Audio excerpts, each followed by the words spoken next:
All set na ang second round ng playoffs sa Western Conference. Buddy Hield nagpaulan ng 3-pointers. Jalen Green hindi nag-step up para sa Rockets. Samantala Indiana Pacers nakaisa sa Cleveland Cavaliers.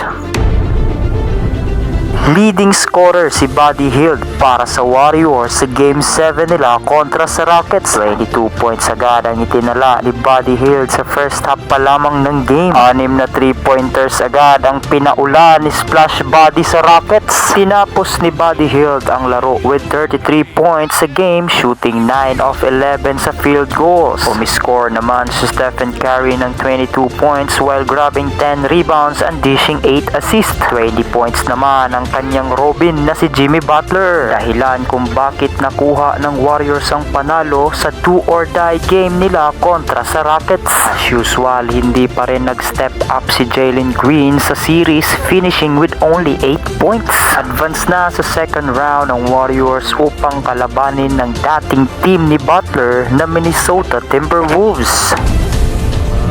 Pinatunayan naman ng Pacers na hindi tsamba ang pagkapanalo nila kontra sa Milwaukee Bucks dahil tinalo lang naman nila ang number 1 team sa Eastern Conference na Cleveland Cavaliers. Pinangunahan sila ng kanilang point guard na si Haliburton na may 22 points at 13 assists at ng kanilang leading scorer na si Andrew Nembhard na may 23 points. Di naman umubra ang Cavaliers sa kabila ng pagtatala ni Donovan Mitchell ng 33 points.